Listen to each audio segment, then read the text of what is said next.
परमात्मा सतलोक से आता है, उस ध्रुवलोक में रहता है और वहाँ से गति करके आता है, अपनी प्यारी आत्माओं को मिलता है।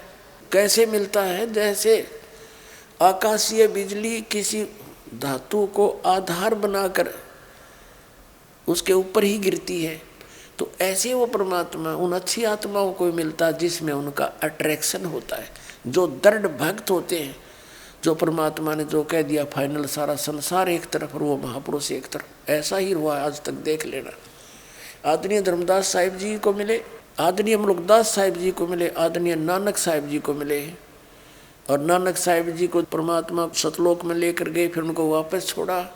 उसके बाद सारा हिंदू समाज एक तरफ था, उसके पिताजी भी विरोधी हो गए उन पांडवों के कहने से, पर वो टस से मस नहीं हुए, क्योंकि उन्हीं को परमात्मा मिलता है जो उनके स्टेनलेस स्टील के होते हैं। अब वो उद्देश्य क्या लेकर आते हैं परमात्मा यहाँ पर? ऋग्वेद मंडल नंबर 9 सूक्त 82 का हमने मंत्र 1 पढ़ लिया।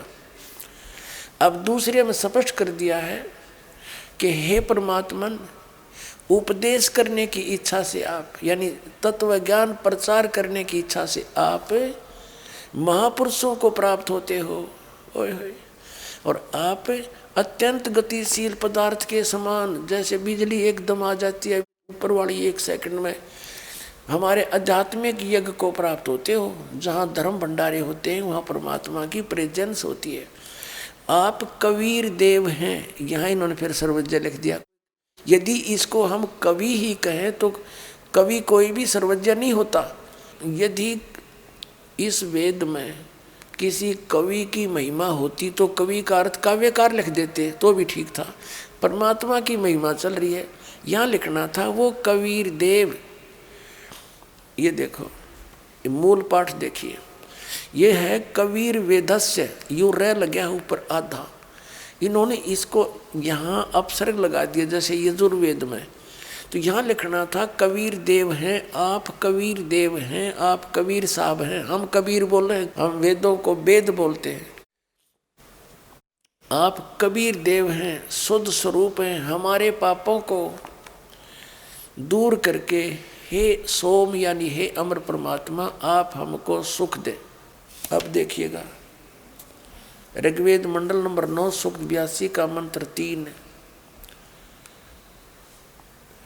पवित्र यज्ञों में रक्षा से आप प्राप्त होते हैं और पृथ्वी आदि लोक लोकांतरों में गति करते हुए सर्वव्यापक आप स्वयं गतिशील होकर के विराजमान होते हैं।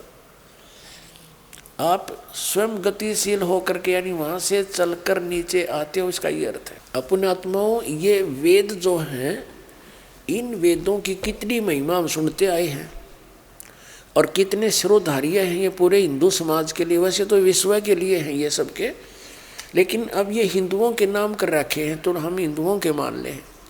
तो ये कोई बालकों के लेख नहीं है, इसमें कोई खास विधान है, कोई खास ज्ञान था, तभी आज तक वेद वेद सबके उस जुबान पर चढ़े हुए थे। परमात्मा कहते हैं सतगुरु बिन काहु न पाया ज्ञाना, जो थोथा भूस छड़े मूड किसाना।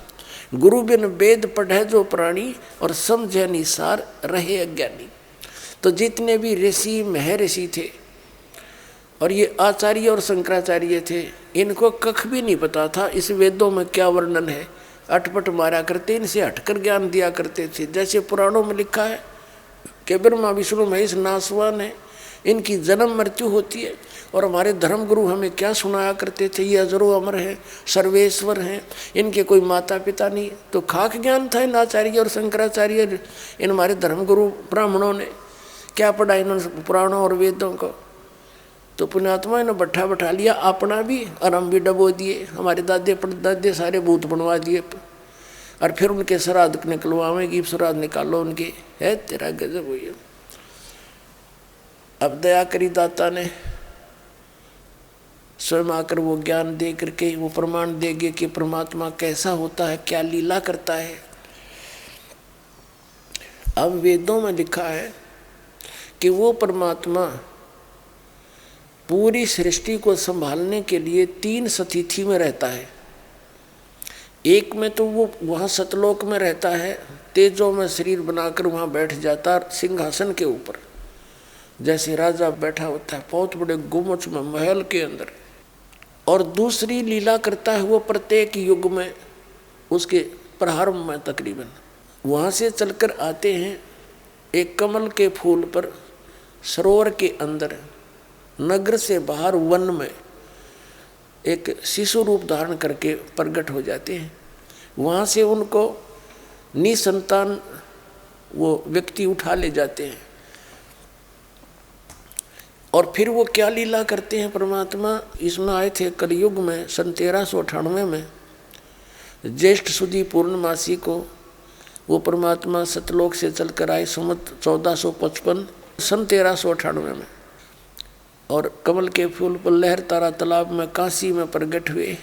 उनको देखने वाले एक अष्टानंद नाम के ऋषि थे जो स्वामी रामानंद जी के शिष्य थे। परमात्मा कबीर जी सतलोक से चलकर आए एक शिशु रूप धारण करके, लहर तारा तालाब काशी से बाहर एक वन में था जिसमें गंगा का जल उछलकर लहरों के द्वारा गऊ घाटों के ऊपर से, वर्षा के दिनों में जब फुल स्विम पर चलती थी गंगा, लहरों से उछल उछल कर पानी बहुत बड़े सरोवर का रूप धारण कर लेता था, और फिर उस सारा वर्ष उसका बहुत सुंदर जल रहता था। ये नीरू नीमा कौन थे जिनको परमात्मा मिले थे? ये उसी जन्म में ब्राह्मण और ब्राह्मणी थे। गौरी शंकर नाम था नीरू का, सरस्वती नाम था नीमा का। ये गौरी शंकर ब्राह्मण बहुत बड़ा एक नेक व्यक्ति था और भगवान शिव का पुजारी था।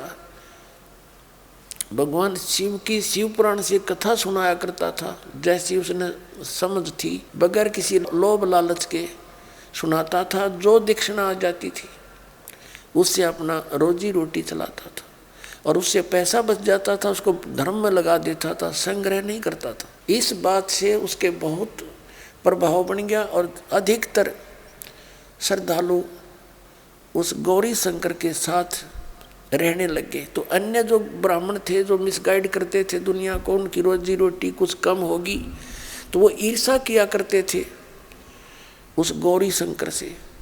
और मुसलमानों को इस बात का ज्ञान था कि गौरी शंकर हिंदू धर्म का प्रचार घना कर रहा है, और दूसरे जो मौजिज ब्राह्मण हैं वो इससे ईर्ष्या करते हैं। उन्होंने इसका फायदा उठाया और उनको ज़बरदस्ती मुसलमान बना दिया, अपना झूठा पानी छिड़क दिया, सो उनके कपड़ों पर उनके बर्तनों में डाल दिया। और वो ब्राह्मण दूसरे जो नकली थे वो तैयार थे पहले, उन्होंने सब जगह मुनादी करवा दी कि वो गौरी शंकर मुसलमान बन गया, वहाँ कोई नहीं हिंदू जाएगा। उसका गंगा में स्नान करना भी बंद करवा दिया।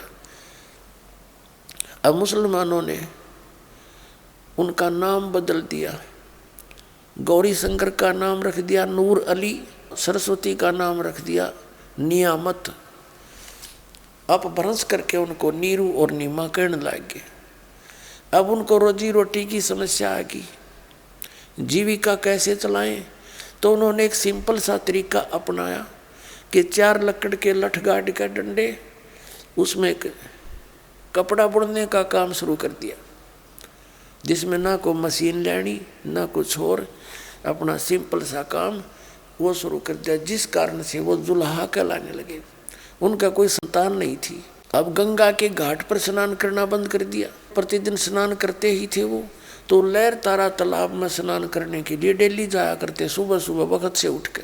जिस दिन परमात्मा सतलोक से चलकर आए शिशु रूप धारण करके लहर तारा तालाब में कमल के फूल पर विराजमान होने के लिए आए, तो उस समय एक अष्टानंद नाम के ऋषि जी, जो महर्षि रामानंद जी के शिष्य थे, रामानंद जी भी ब्राह्मण थे, 4 वेदों के, गीता के और 18 पुराणों के वो मर्मज्ञ माने जाते थे। उन्होंने 1400 ऋषि शिष्य बना रखे थे। उनमें से एक ऋषि अष्टानंद जी थे, वो भी सुबह सुबह स्नान वहाँ उस पवित्र जल में करने जाते थे, और वहीं बैठकर एकांत स्थान पर अपने गुरुजी द्वारा प्राप्त उस साधना का अभ्यास करते थे। उस दिन भी जब वो परमात्मा सतलोक से जब आए तो तो क्या देखा अष्टानंद ने कि ऊपर से एक प्रकाश का पुंज, प्रकाश का गोला आ रहा है। अब जो उसने ऊपर को देखा तो एकदम उसकी आंखें उस तेज को सहन नहीं कर सकी, आंखें बंद होगी। आंखें बंद होने के बाद उसने क्या देखा, जैसे हम सूर्य की तरफ देख लेते हैं, हमारी आंखें ज़्यादा समय नहीं देख सकती, आंखें बंद हो जाती हैं, या दूसरी तरफ हम करके देखते हैं तो सूर्य का प्रकाश रहित आकार दिखाई देता है। ठीक इसी प्रकार अष्टानंद की जब आंखें खुली तो क्या देखा उसने, आंखें बंद करी, उसमें भी दिखाई देता वो आकार। क्या देखा कि एक नवजात शिशु दिखाई दे रहा है उसको, और उसी का वो प्रकाश था। लहर तारा तालाब में कमल के फूल पर आते ही वो परमात्मा ने वो सारा अपना प्रकाश सिमेट लिया और नवजात शिशु रूप में वहाँ पर विराजमान हुए। अष्टानंद जी तो उठकर चले गए, भी ये अपने गुरु जी से पूछूंगा मैं कि मेरी भक्ति की उपलब्धि है या मेरा कोई भ्रम है, तो वो इसलिए उठकर चला गया। जाकर के रामानंद जी से प्रार्थना की कि गुरुदेव ऐसे ऐसे मैंने ऊपर से एक प्रकाश का गोला आता देखा, उसको मैं देख नहीं सका, मेरी आंखें बंद होगी। फिर मैंने देखा कि उसमें एक नवजात शिशु नजर आया, ये क्या लीला थी, मेरी भक्ति की उपलब्धि है या कुछ मेरा भ्रम है। तो रामानंद जी ने कहा कि बेटा ऐसी स्थिति जब होती है तो ऊपर के लोकों से अवतार आते हैं और वो यहाँ किसी माँ के गर्भ में स्थान पाएंगे और फिर बाहर आकर लीला करेंगे। अब रामानंद जी को इतना ही ज्ञान था कि इनके अवतार माँ से ही पैदा होते हैं, और ये अवतार तो परमात्मा है, ये किसी माँ से जन्म नहीं लेता, स्वयंभू है, स्वयं आकर वहाँ प्रकट हुए।